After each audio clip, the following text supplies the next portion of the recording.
नमस्कार सभी को, मैं नवनीत गौतम क्लासेस में आप सभी का स्वागत करता हूं। तो BSc BA BCom second year Sanskrit foundation course आप लोग पढ़ रहे हैं और उसमें मैंने आपकी कुछ क्लासेस प्रथम अध्याय वेद मंत्र की ली थी। तो उसमें लगभग मैंने 10 मंत्र आपको कराए थे। बाकी के बचे हुए 10 मंत्र आइए उनकी सीरीज आज से स्टार्ट करते हैं। तो आपके ये मंत्र इस सीरीज में आपके कंप्लीट हो जाएंगे, ठीक है। तो आज की क्लास में हम 2 मंत्र करेंगे। एक मंत्र संख्या है 11 और मंत्र संख्या है 12। देखो ये जो दोनों ही मंत्र हैं आपके अथर्ववेद के हैं। आप जानते हैं वेद 4 होते हैं, ऋग्वेद, अथर्ववेद, सामवेद और यजुर्वेद, ठीक है। तो अथर्ववेद के दोनों मंत्र हैं और संदर्भ क्या होता है वो आप मैंने बता रखा है शुरुआत की वीडियो में। संदर्भ तो सभी का एक जैसा हो जाएगा, ठीक है।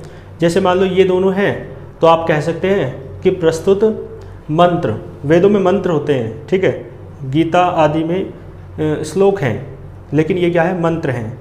तो वेद के जो ऋचाएँ हैं उन्हें मंत्र कहा जाता है, ठीक है जी।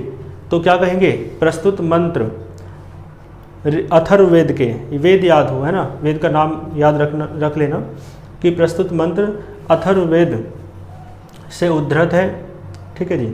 अथर्ववेद के किस मंडल से है, कैसे है, इतना डीपली जानने की कोई आवश्यकता नहीं है। बाकी आपसे वैसे हिंदी अर्थ पर फोकस रहता है, उसका हिंदी अर्थ पूछना चाहता है, लेकिन संदर्भ प्रसंग आप लिख देंगे तो अच्छा रहेगा, ठीक है। तो संदर्भ क्या होगा मैंने शुरुआत में बता रखा है, एक संदर्भ, तो उसे ही आप लिख देंगे। और ये मंत्र कहाँ से हैं, अथर्ववेद से हैं। तो ये बात आप और एडिशनली ऐड कर सकते हो, ठीक है जी। प्रसंग में पूरे श्लोक का, वो पूरे मंत्र का अर्थ समझ लीजिए। उस मंत्र में या उस श्लोक में जो भी बताया जाता है उसका सार एक लाइन में कि उसमें क्या बताया गया है आप प्रसंग में लिख देते हैं, ठीक है। तो आइए कर लेते हैं इसे। देखो लिखा है अभयम, क्या लिखा है, अभयम। भय आप जानते हो, भय कहते हैं डर को। तो अभय किसे कहेंगे, यानी निर्भय। अभय का अर्थ क्या है, निर्भय यानी निडर। तो अभयम का अर्थ क्या है, मैं एक एक वर्ड का अर्थ आपको बताता चलूँगा, जैसे कि मैंने आपको बताया था, है ना, पहले भी। तो आपको उस तरीके से बहुत अच्छे से समझ में आया था। तो अभयम को क्या कहेंगे, निडर। और देखो अभयम मित्राद, ठीक है जी। इसकी विच्छेद कर लेते हैं, यहाँ से निकलेगा मित्रात, संधि होने से तय का दय हो गया था, ठीक है जी, मित्रात हुआ। और ये आधा तय है तो यहाँ पर ए जुड़ा हुआ है, तो यहाँ आएगा फिर दोबारा अभयम, ठीक है जी। फिर दोबारा क्या निकलेगा, अभयम।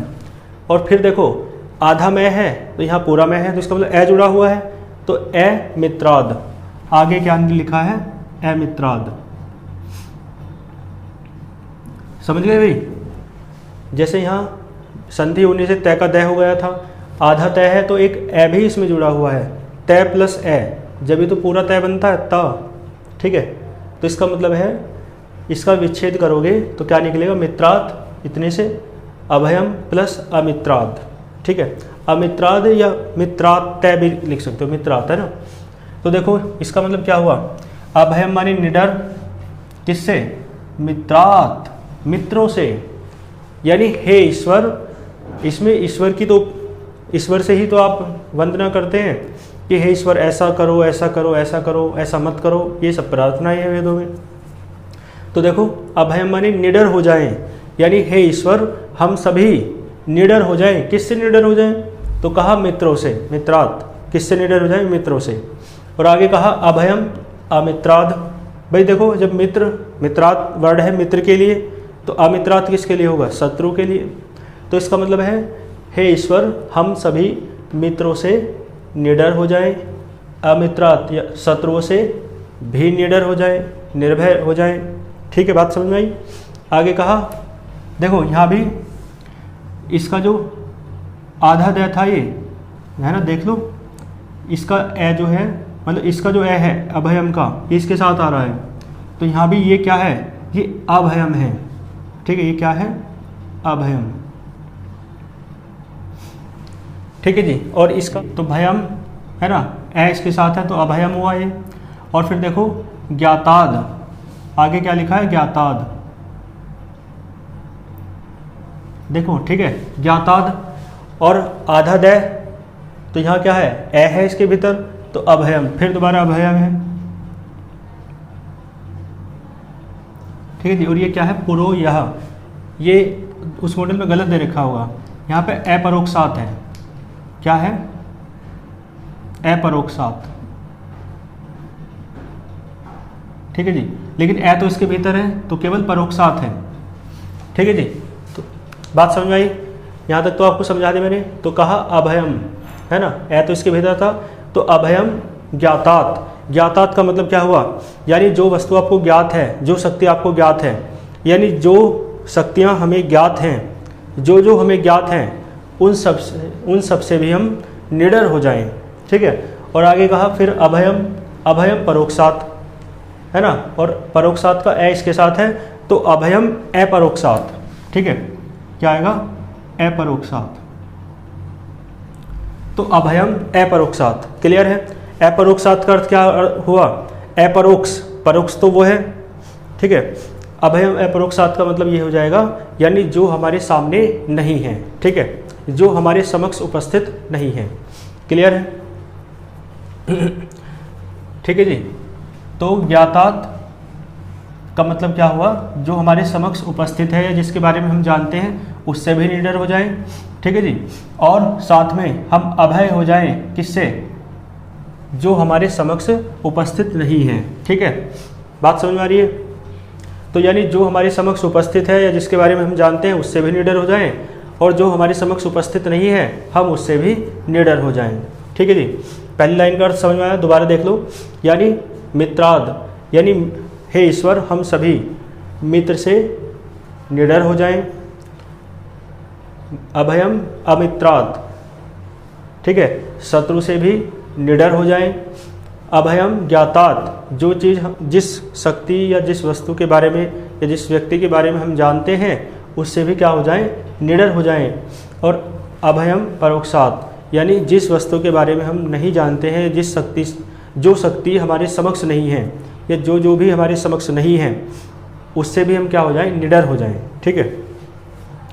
अभयम नक्तम, अभयम, देखो अभयम नक्तम, इतना, नक्तम कहते हैं रात्रि को, किसे कहते हैं, रात्रि को, अभयम तो मैं बता ही रहा हूँ, निडर, तो रात्रि में भी निडर हो जाएं। फिर देखो इस नक्तम में हलंत है, लेकिन अभयम का ए इसके साथ हुआ तो पूरा मैं है, क्योंकि पूरा मैं पता कैसे बनेगा, मैं प्लस अ, तो ये हो जाएगा मैं, तो पूरा मैं लिखा है, तो मैं नक्तम का अलग हो जाएगा रात्रि, और इसका अभयम का ए इसके साथ है, तो यह है अभयम दिवा, दिवा कहते हैं दिन को, इसका मतलब है अभयम नक्तम, यानी हे ईश्वर हम रात्रि में भी निडर हो जाएं, अभयम दिवा, और दिन में भी निडर हो जाएं, ठीक है। नह, नह माने हमारी, ठीक है, न लिखा होता ना तो न माने नहीं होता है, लेकिन ये नह विसर्ग है, तो यानी हमारी, ठीक है। सर्वा, सर्वा का अर्थ मतलब है सभी, और आशा तो आप सभी जानते हैं, आशा है ना, आशाएं, तो यानी हमारी सभी आशाएं, ठीक है। मम मित्रम भवन्तु, मम माने मेरी, मित्रम माने मित्र, भवन्तु माने हो जाएं, भवन्तु माने हो जाएं या बन जाएं, मित्रम तो समझ में आ रहा है, मम मेरी, ठीक है। इसका मतलब है हमारी सभी आशाएं जो है ना वो हमारी मित्र हो जाएं, ठीक है। तो पूरे मंत्र का अर्थ एक बार में सुन लो, यानी हे ईश्वर हम मित्र से भी, मित्र से भय रहित हो जाएं, भय रहित कह सकते हो, निर्भय कह सकते हो, निडर कह सकते हो, कोई भी एक शब्द आप चुन सकते हो। तो हे ईश्वर हम मित्र से भय रहित हो जाएं, ठीक है, शत्रु से भय रहित हो जाएं, ज्ञातात, जो हमारे समक्ष है जिसे हम जानते हैं उससे भी भय रहित हो जाएं, है ना, और अभयम परोक्षात, और जो हमारे समक्ष नहीं है, जिससे हम परिचित नहीं हैं उससे भी भय रहित हो जाएं, अभयम नक्तम, रात्रि में भी भय रहित हो जाएं, और अभयम दिवा अर्थात और दिन में भी भय रहित हो जाएं। नह सर्वा आशा मम मित्रम भवन्तु, और हमारी सभी आशाएं हमारी मित्र बन जाएं। ठीक है, कितना आसान है, इस तरीके से याद रख लोगे ना। हाँ, एक बार बस तोड़ के इसे विच्छेद करके बस माइंड में सेट कर लो और फिर तो रट जाएगा, है ना, जबान पे ही कर लोगे इसे। आगे चलते हैं फिर दूसरे पर। देखो इसका करते हैं पोस्टमार्टम, फिर पोस्टमार्टम ही कर रहे हैं भैया तोड़ तोड़ के, है ना, यही काम तो करते हैं वो लोग भी। देखो यहाँ पे दो शब्द निकलेंगे विच्छेद करेंगे तो, एक तो भद्रम और एक इच्छन्तः। भद्रम इच्छन्तः, ठीक है जी। पहले विच्छेद कर लेते हैं सभी का। ऋषयः, ये तो स्पष्ट है, इस वर्ड का विच्छेद करो तो स्वर स्वर विदः, यहाँ ऐसे लिखा जाएगा, ठीक है जी, स्वर विदः और प्लस तपः, ठीक है। स्वर विदः हलंत जो होता है ना, स बन जाता है, और तपः, ठीक है, ये तपो। ये संस्कृत के नियम है, इतना डीपली आपको जानने की जरूरत नहीं है, बस ये समझ में आ रहा है ना। यहाँ से स्वर विदः निकल रहा है और तप निकल रहा है, तपः। दीक्षाम, देखो यहाँ पे दीक्षाम निकल रहा है एक वर्ड, तो चलो इसका विच्छेद यहाँ लिख लेते हैं, दीक्षाम। एक वर्ड लिख रहा है दीक्षाम उपनिषेदु, है ना, उपनिषेदु। दीक्षाम निकल रहा है और उपनिषेदु निकल रहा है, ठीक है जी, उपनिषेदु। उपनिषेदुरग्नि, पूरा ही लिख लो, उपनिषेदुरग्नि, ठीक है। तो दीक्षाम उपनिषेदुरग्नि। और ये जो है ततो, इसका अर्थ होता है ततः। राष्ट्र, तो राष्ट्रम, राष्ट्र तो आप जानते हैं, यहाँ से निकलेगा बल, ठीक है, बल मोज, यानी बल्ब, वो बल्ब नहीं, बल, बल प्लस ओज, और चय माने और होता है। जातम, ठीक है, एक ही वर्ड है। तदस्मय, ये निकलेगा तत् प्लस अस्मय, ठीक है। देवा उपसन्नमन्तु, ठीक है, छोड़ो, बताएंगे अब इसका। देखो भद्रम माने होता है कल्याण, क्या अर्थ है इसका, कल्याण। और इच्छन्तः का अर्थ है इच्छा करते हुए, ठीक है, इच्छा करते हुए, यानी कल्याण की इच्छा करते हुए, ठीक है जी। किसकी इच्छा करते हुए, कल्याण की, ठीक है, कल्याण की इच्छा करते हुए। तो भद्रम इच्छन्तः का क्या अर्थ हुआ, कल्याण की इच्छा करते हुए। भद्रम माने कल्याण यानी भला, और इच्छन्तः माने इच्छा करते हुए, यानी सबके भले की इच्छा करते हुए, यानी सबके कल्याण की इच्छा करते हुए। ऋषयः, ऋषि लोग, ठीक है, ऋषयः का क्या अर्थ हो जाएगा, ऋषि लोग। स्वर विदः तपः, स्वर विदः का मतलब है स्वर्ग को प्राप्त करते हुए, ठीक है। जैसे मैं बोल रहा हूँ ना, तो इनके एक एक शब्द के अर्थ लिख लिया करो बाइंडर में, ठीक है। स्वर विदः, क्योंकि देखो एक एक चीज़ तो लिखनी संभव नहीं है ना यहाँ पे। स्वर विदः का अर्थ है स्वर्ग को प्राप्त करते हुए।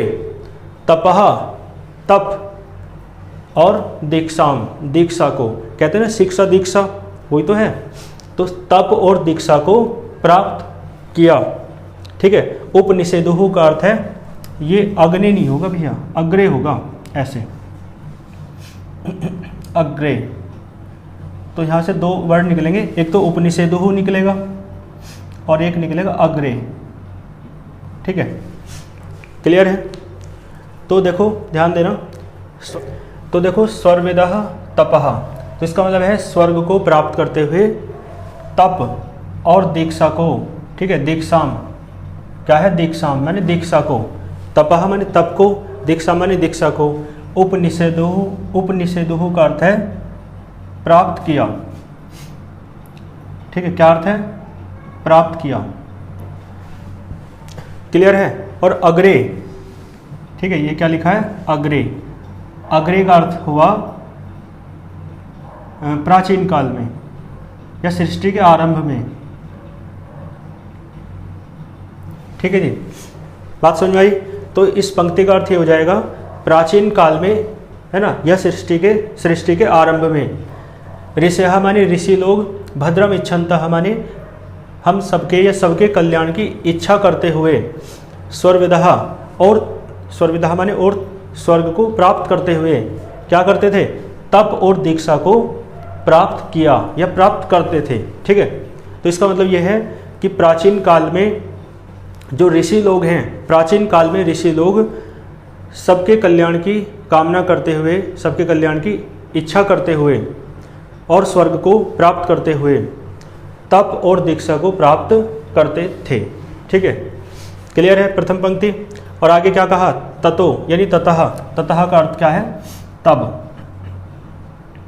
तब यानी ऐसा करते थे तब, इसी कारण, तब कह दो या इसी कारण कह दो, इसी कारण राष्ट्रम, राष्ट्रम, राष्ट्रम मानी यानी देश, हमारा देश, यानी तब हमारा देश, यानी इसी कारण हमारा देश बल, बल को और ओज को, ठीक है, जातम माने प्राप्त हुआ या युक्त हुआ, यानी हमारा देश जो है ना इसी कारण बल से और ओज से युक्त हुआ। बल तो आप जानते हैं, ओज होता है, जैसे आप कहते हैं ना ओजस्वी भाषण सुना है बड़ा आज, है ना, यह बड़ा ओजस्वी व्यक्ति है, व्यक्तित्व है, एक ऐसा व्यक्तित्व जिसे देखकर लोग मोहित हो जाते हैं, प्रभावित हो जाते हैं, उसे कहते हैं ओजस्वी व्यक्तित्व। जैसे डॉक्टर एपीजे अब्दुल कलाम, कोई व्यक्ति देखता था तो देखता था कि क्या व्यक्तित्व है ना, ऐसा व्यक्तित्व ओजस्वी, समझ गए, जिसे देखकर ऐसा लगे कि वाकई में क्या दिव्य अलौकिक व्यक्तित्व है, या कोई भाषण सुना हो तो ऐसा लगे कि क्या विशेष बात बताई है, पूरा मन हिल गया, है ना, ऐसा लगा कि वाकई में जीवन की दिशा और दशाएं बदल गई। तो ऐसा भाषण ओजस्वी भाषण कहलाता है, ऐसा व्यक्तित्व ओजस्वी व्यक्तित्व कहलाता है। और ऐसा देश है हमारा, इसलिए हम अपने देश को क्या मानते हैं, ओजस्वी देश। ठीक है, तो इसका मतलब है इसी कारण राष्ट्र, इसी कारण जो राष्ट्र है ना वो बल और ओज से युक्त हुआ।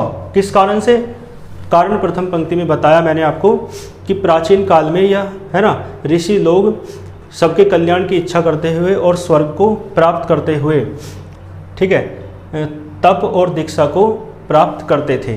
ठीक है, इसी कारण, ततः माने इसी कारण या तब, इसी कारण हमारा राष्ट्र बल और ओज से युक्त हुआ। ठीक है, तदस्मय, तदस्मय यानी तत् प्लस अस्मयी, तत् का अर्थ क्या है, तत् माने इस, तत् का अर्थ क्या है, इस, यह तत् का अर्थ होता है तब, और अस्मयी का अर्थ है इसके लिए। ठीक है, इसके लिए।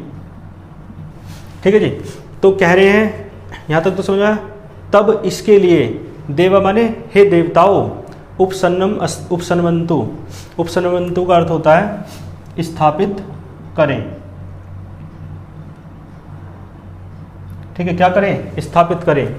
हे देवताओं, वही बल और ओज इस व्यक्ति में स्थापित करो। बात समझ में आई। तो इसका मतलब है इसी कारण हमारा राष्ट्र बल और ओज से युक्त हुआ। तो हे देवताओं, वही बल और ओज इस व्यक्ति में स्थापित करें, ऐसी प्रार्थना की गई है।